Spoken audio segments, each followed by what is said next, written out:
You remember what it was like in school. It was boring.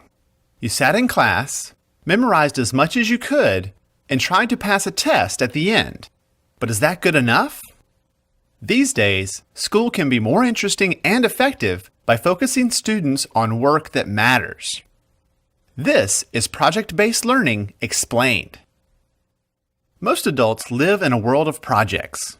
Whether it's a job assignment, home improvement, or planning a wedding, we need to actively solve problems. But unfortunately, schoolwork looks more like this than this. Let's take a look at this project-based world. Meet Claire.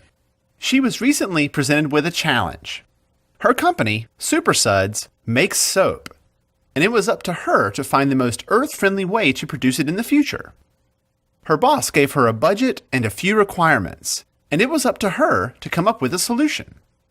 She organized and managed a team who researched the options and created materials summarizing the issues. Claire's team asked for feedback and presented their findings to the boss.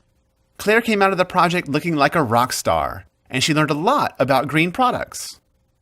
If you look closely, Claire's success involved critical thinking, collaboration, and communication, things that aren't often taught in traditional classrooms. The world needs more Claires, so how do we get them? The answer is project-based learning, or PBL. By focusing students on a project, teachers put them on a path that deepens their knowledge and builds skills they'll need in the future. Here's what I mean. Mr. Simmons has always been a good science teacher, and his students do well on Friday's tests. Unfortunately, what they learned was gone by Saturday morning. That wasn't good enough for him. Soon he learned about project-based learning and decided to give it a shot. Mr. Simmons got the idea for his first project on microorganisms when nearly half of his students were suddenly absent with the flu. He asked his students why they thought so many of their classmates got sick at the same time. That lively discussion produced a lot of good questions and a list of things the kids wanted to know. Mr. Simmons then announced their project was to help elementary school kids understand, how can we not get sick? After dividing the class into teams, he got them started on the project. It was up to the students to ask questions, research, collaborate, give each other feedback, and figure out the best ways to make their points clear to children.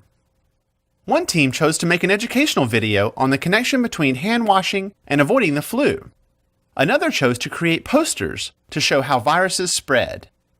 The project teams showed off their final work to an enthusiastic audience of parents and their children at a nearby elementary school.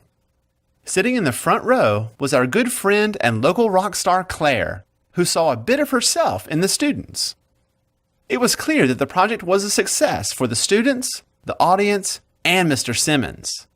His students practiced critical thinking, collaboration, and communication.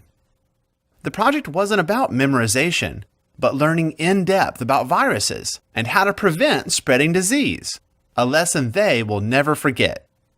At the end of the presentation, Claire introduced herself to the students and told them that they were rock stars and that the world needs more people who can think like them.